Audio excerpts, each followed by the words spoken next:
Saludos, seguidores del morbo. Soy Capucha Reviews en un nuevo video. Dejemos de lado las presentaciones de youtuber genérico para otro momento y vayamos al tema del video, que es lo más apremiante.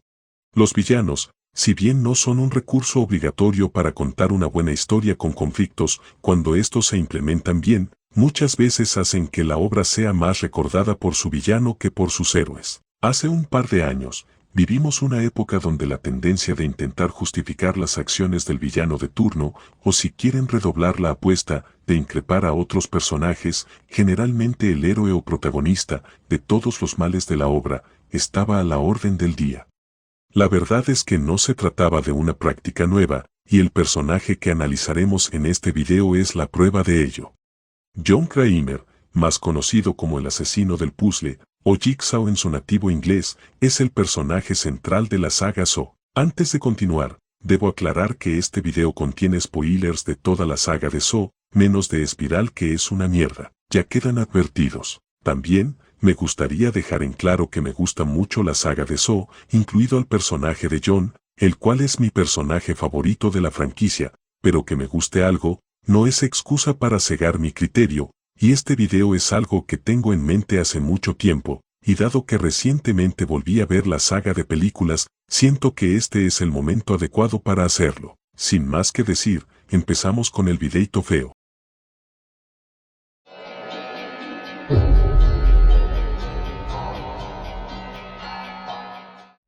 John Kramer, más conocido como Jigsaw, es un personaje ficticio perteneciente a la saga de Saw, o el juego del sexo, acá en Latinoamérica. John era un ingeniero civil muy talentoso, cofundador de una empresa encargada de comprar y refaccionar edificios viejos o abandonados, para poder revenderlos a bajo precio a personas de escasos recursos. Además de su vida profesional, John estaba casado, y pocos meses antes de su metamorfosis a asesino serial, estaba en la espera de un hijo. Todo esto cambió tras una serie de eventos que cambiarían la vida de Kramer para siempre. Su esposa perdería a su hijo no nato debido a un incidente ocurrido en su clínica para ayudar a las personas adictas a las sustancias durante un robo, perpetrado por una víctima de la sociedad, entre comillas, que para colmo era un paciente de la misma clínica. Luego de esto, John sería diagnosticado con un tumor cerebral terminal, que para rematar, de no ser por el "mi primera chamba" momento de un residente del hospital,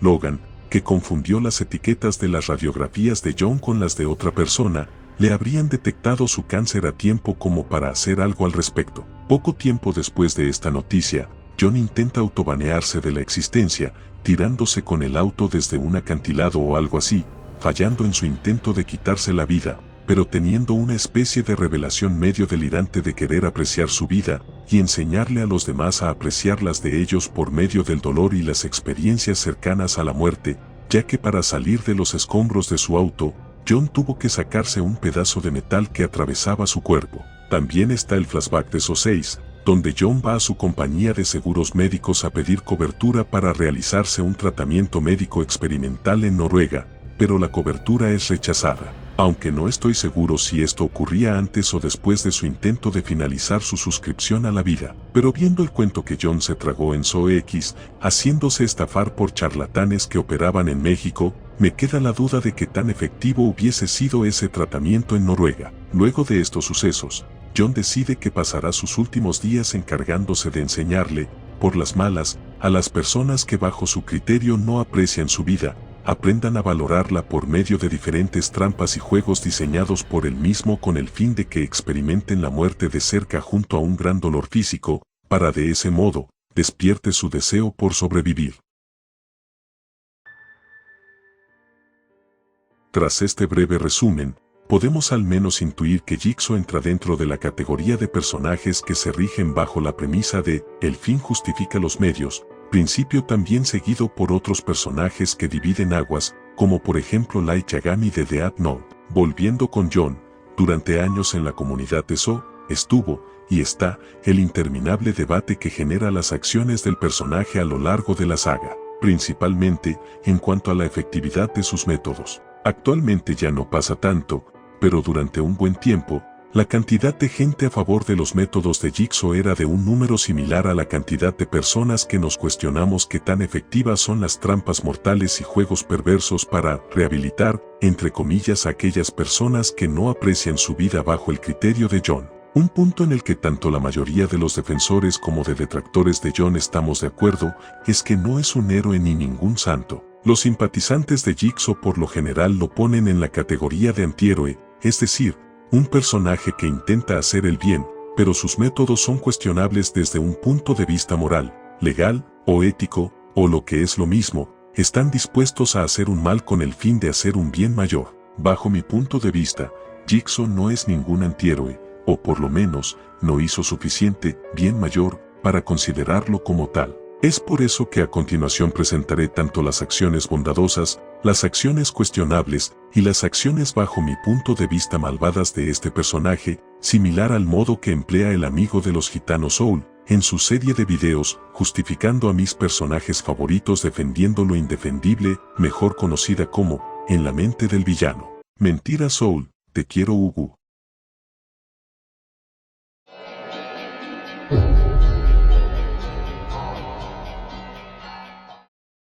Empezaremos con los actos bondadosos y cuestionables de Jigsaw, fusionados en un solo bloque, ya que desde mi punto de vista, son pocos en comparación con los actos más despreciables de John. Empecemos. Cofundar su compañía de restauraciones de edificios para venderle viviendas a los pobres, perdonarle la vida a Logan, arreglar la bicicleta de un niño mexicano, darle su merecido a los estafadores de Sagwekis. Sé que parece despectivo que nombre tan pocos actos, pero la verdad es que son los que más pude rescatar, sobre todo con Saw X, ya que para mí, es la única cinta de la saga donde Jigsaw podría ser considerado un antihéroe, al poner a prueba a los antagonistas del filme, los cuales lucraban con la desesperación de gente enferma. Ya nombradas estas acciones buenas o justificables, toca nombrar aquellas acciones que no tienen justificación bajo mi punto de vista, ya que o se contradicen con la supuesta premisa de John, la cual es enseñarle a las personas que no valoran lo que tienen, sobre todo sus propias vidas, o porque simple y llanamente solo un mal tipo podría pensar de una forma tan extremista sin un verdadero bien mayor al final de sus acciones. Sin más nada que decir, pónganse cómodos porque esto va para largo.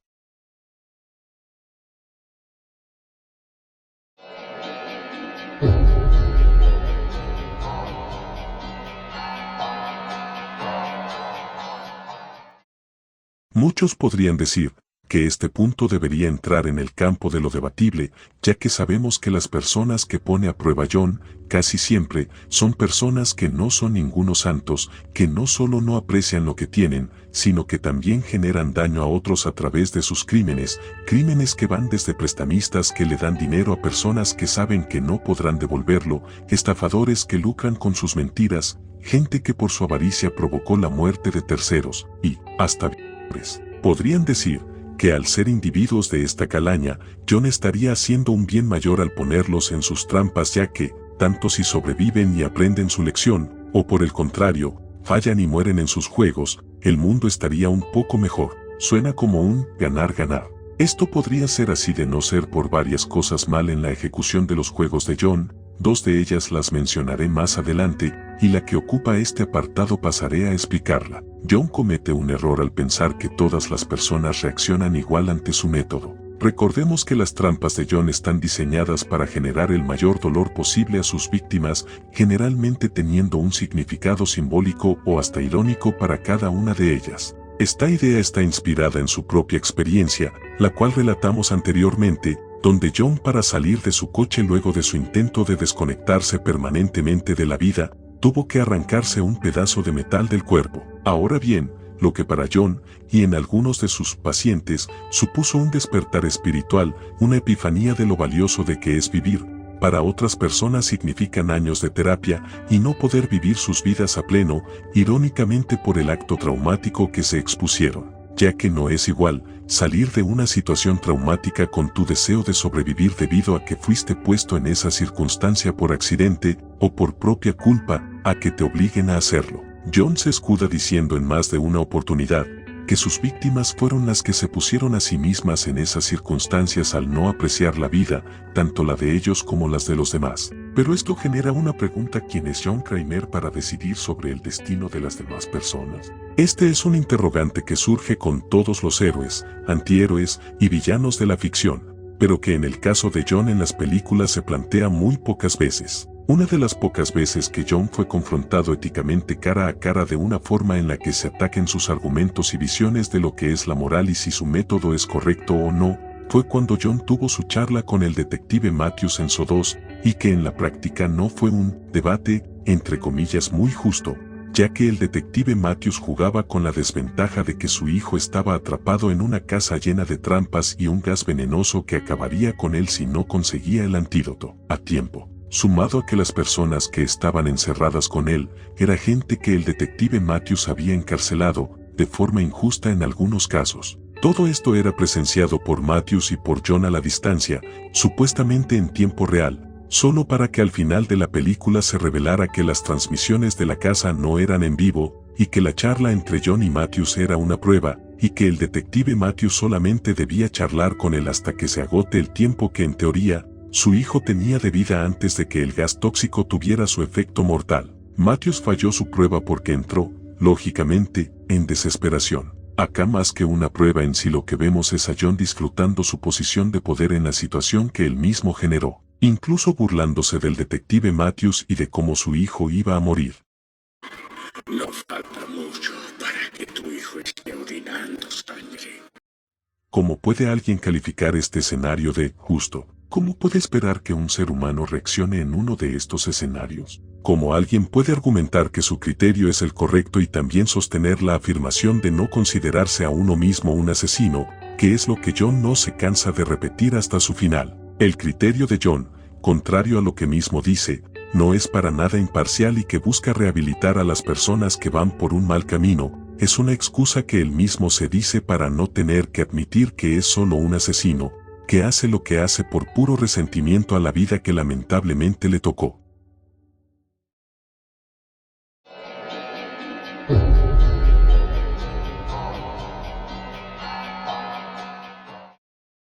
Otro punto para analizar es el propio criterio de John a la hora de poner personas en sus juegos, el cual se caracteriza por meter en el mismo saco a todas las personas que desde su punto de vista no saben valorar sus vidas y la suerte que tienen. Como ya dije anteriormente, por lo general son personas que de algún modo le causan daño a la sociedad, ya sea de forma directa o indirecta. Algunos son criminales de guante blanco, como usureros, y otros de plano son personas que activamente dañan a otros, pero también John puso en sus trampas a gente que, comparándolos con sus demás víctimas, uno se pone a pensar si realmente se puede poner sus malos actos al mismo nivel que al de un violador. Empezando por Amanda, la cual era una junkie que cometía crímenes para solventar sus adicciones y que era una paciente de la clínica de la esposa de John. En este caso Amanda fue puesta a prueba junto con su compañero, el cual no sabemos mucho de él, pero que para su mala suerte en la prueba de Amanda él no tenía ninguna posibilidad de salvarse,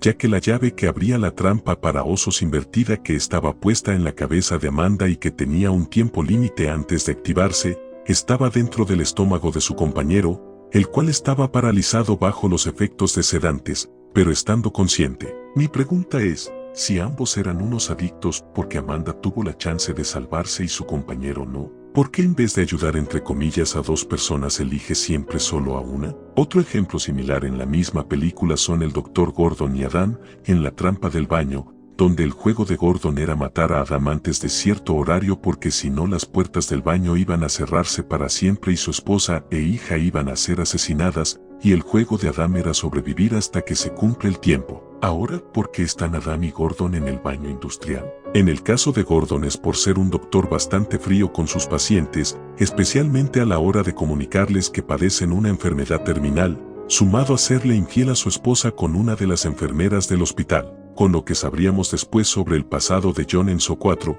sobre su sueño frustrado de formar una familia junto con su ahora ex esposa e hijo fallecido en el vientre, entendemos por qué ver que Gordon no valorara a su familia siendo infiel, tocó la fibra sensible de John. Ahora mi pregunta, sacando cualquier resentimiento de por medio, si alguien en la audiencia fue engañado o engañada por su pareja, realmente un infiel, ¿está a la misma altura que un violador o que supremacistas blancos? Yo creo que no, y que una mejor venganza y forma de que supiera valorar lo que tenía era exponiéndolo, que es lo que básicamente estaba haciendo Adam cuando lo contrataron para que saque fotos de las víctimas de Jigsaw antes de los acontecimientos principales de la película. Sobre Adam es peor el asunto, ya que la razón de por qué estaba metido en ese baño era en síntesis porque estaba en sus veintitantos, viviendo en un departamento pequeño, soltero, sin un trabajo estable y viviendo de la fotografía siendo su principal fuente de ingresos. Medio que se argumenta que la verdadera razón de que Adam fue puesto ahí fue porque no tenía escrúpulos a la hora de aceptar trabajos de fotografía acechando a otras personas,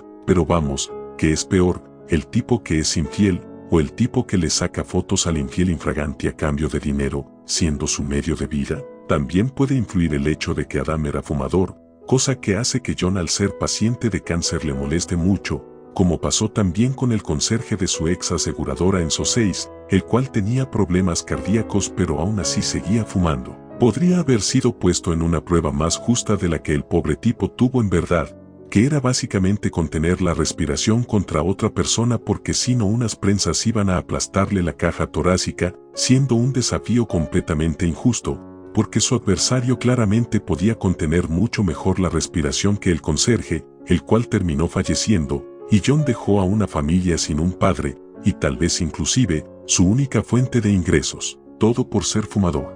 Obviamente la vida de Adam tenía muchas cosas para mejorar, pero realmente merecía ser puesto a prueba para que valorara su vida. Para terminar con el juego del baño, también estaba participando Seb, un enfermero del hospital donde estaba internado John durante su tratamiento, que en grandes rasgos fue envenenado con una toxina de acción lenta y para conseguir el antídoto debía vigilar el juego de Adam y Gordon y ejecutar a la familia de este último si llegaba a fallar, todo por ser chismoso. Bueno John, bienvenido a las carreras de salud. Desconozco si en exactas tienen un código de honor irrompible acerca de la privacidad, pero en un hospital los chismes son el pan de cada día. Y la lista del criterio extremista de John sigue con unos casos más, pero quisiera enfocarme en otro aspecto ahora mismo, un aspecto que hace que todo el relato y delirios de John sean visto como lo que son, puras incoherencias, bastantes débiles de sostener bajo la narrativa que John quiere dar a entender.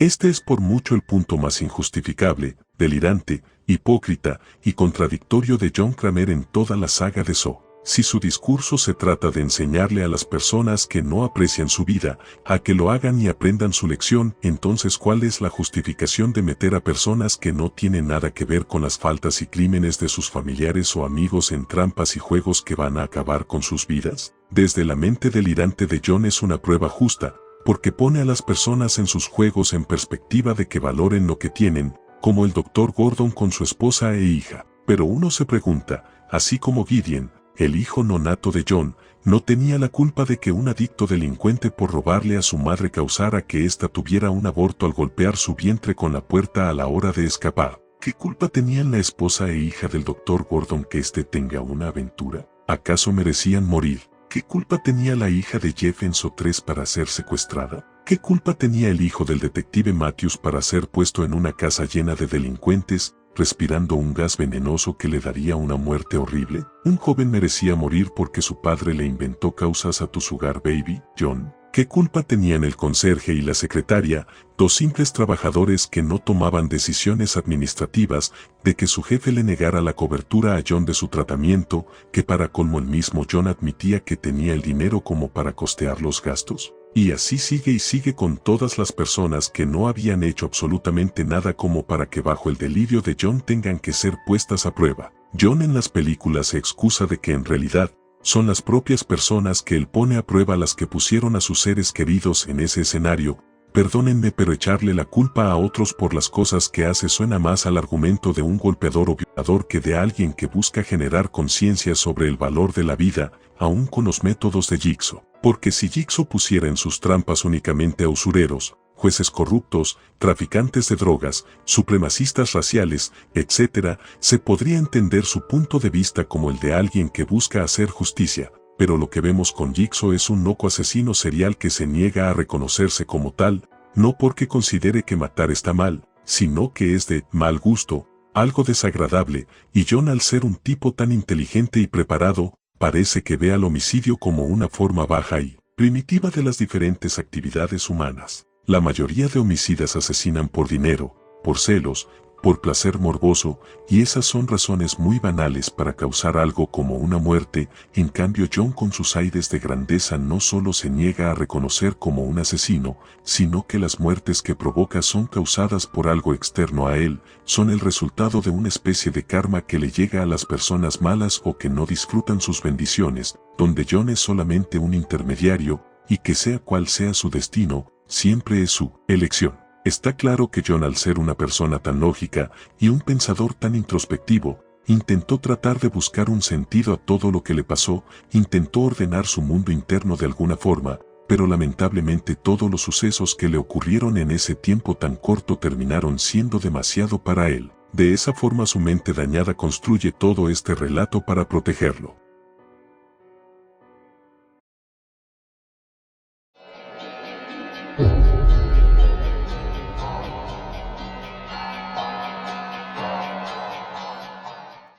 Para terminar, quisiera mencionar el hecho de que John permitió que dos psicópatas sádicos fueran no solo sus cómplices, sino también sus aprendices. En el caso de Amanda, porque era una paciente rehabilitada según John, y con Hoffman porque vio en él alguien que buscaba justicia pero con el enfoque equivocado. Resumiendo esto básicamente, a John le salió todo al revés, porque tanto Amanda y Hoffman diseñaban y o modificaban sus trampas para que éstas fueran imposibles de ganar. Más Amanda que Hoffman, ya que Amanda admitió al final de Saw 3 que para ella las personas a las que ponían a prueba no merecían vivir. Y John sabía que las trampas diseñadas por Amanda no tenían solución, pero el crack, en vez de detenerla para que la filosofía de Jigsaw fuera congruente, decidió dejarla seguir matando gente porque dizque la iba a poner a prueba junto con la doctora de Saw 3 y bla bla bla. En fin, no resultó y ambos terminaron muriendo. Aunque el accionar pasivo de John está un poco justificado, ya que Kramer ya estaba muy debilitado por su enfermedad.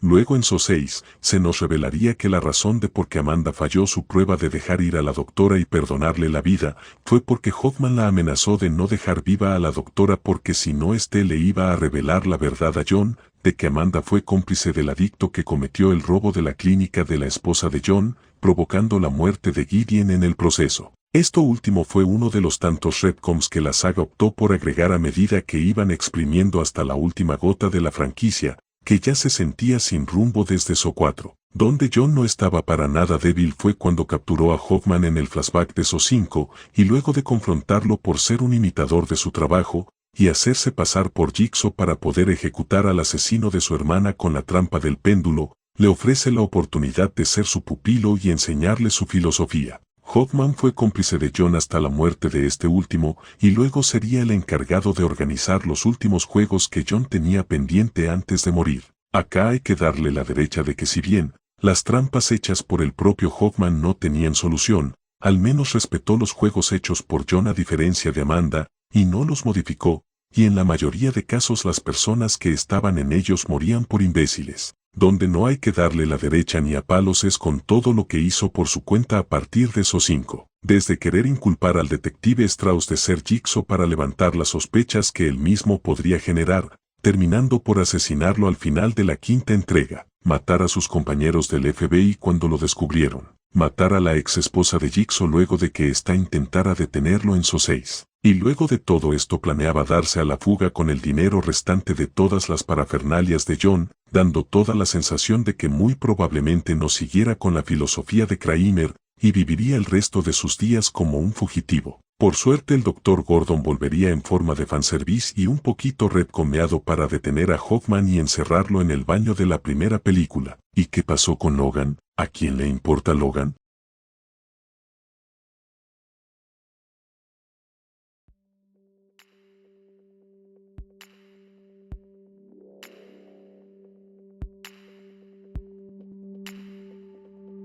Buenos seguidores del morbo, Esto ha sido todo por el video de hoy. Por favor, si el video te gustó, dale like, comenta y suscríbete para más análisis de personajes. ¿Qué piensan de John Kramer? ¿Tenía algunos otros puntos rescatables? Por favor, comparte tu opinión en los comentarios y qué otros personajes te gustaría ver en un próximo video. Y si no te gustó, por favor comenta también, porque por más que sea insultándome, sirve igual porque a YouTube solo le importa la interacción. Sin nada más que decir, les mando un besito en donde quieran y nos vemos en el próximo video. Chao.